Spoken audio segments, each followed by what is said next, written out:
Hey, this is Mark Housel from New Jersey, and I understand that you are at a camp for kids with cleft palates, and I am a kid with a cleft palate. I'm a bit older kid. I'm 47 now.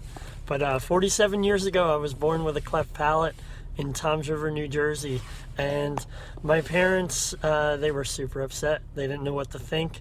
There wasn't the kind of research that we have now. We didn't have computers or anything like that. So my parents were left to just kind of mold the information that the doctors gave them, and what the doctors told them at the time is that I would be a baby who would have a very hard time eating because of the hole in the roof of my mouth, and I would be usually probably a pretty skinny kid, and they thought that I probably wouldn't have a very happy childhood, and from what I get from every story I've ever heard, from what I gather, I was a pleasantly plump little boy. I was if you look at my pictures, I'm always smiling, and I was one of the fattest babies you'd ever see. In fact, I was still called Porky by my parents even into my adult life. And here's the thing with a cleft palate. I look in the mirror, and you know what I see? I don't see this line or this scar. What I see is me. I see me, and I see a guy who, if I had my life to live over again, and you said, hey, Mark, do you want a cleft palate or no? And you asked me 100 times, 100 times I would say yes. And the reason I say that is because I feel sorry sometimes for people who didn't have to go through some of the things that I had to go through.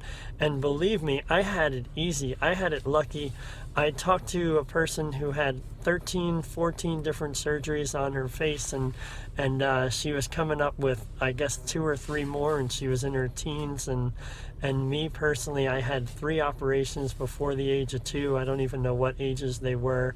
And you know, I had my scar, but I also had super crooked teeth when I was a kid, and I got called Bucky and Mark the Shark and things like that. And people can be cruel sometimes, and I kind of took it with a grain of salt, I guess. I had people that would come up to me, and if they asked me in a nice way, in a curious way, like, hey, what happened to your lip there? And I tell them all about it. I was always super excited to talk about it with people who were curious.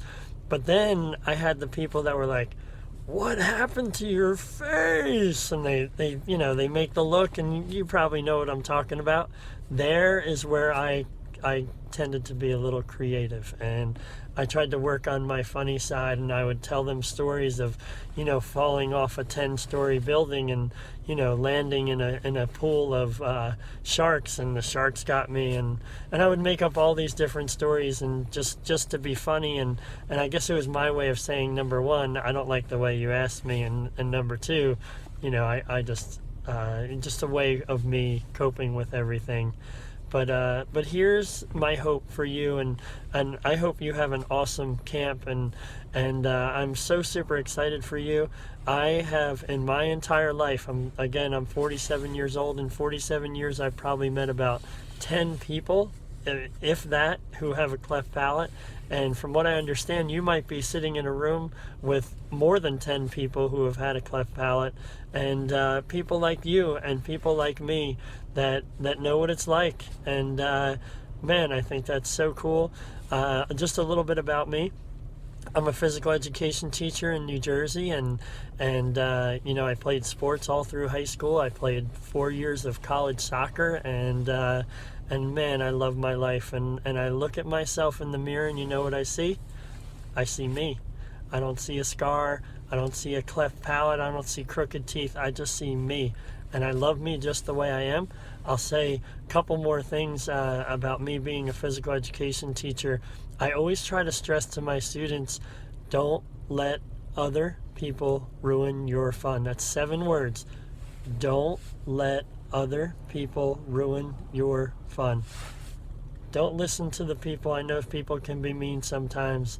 Don't listen to people who don't have kind things to say.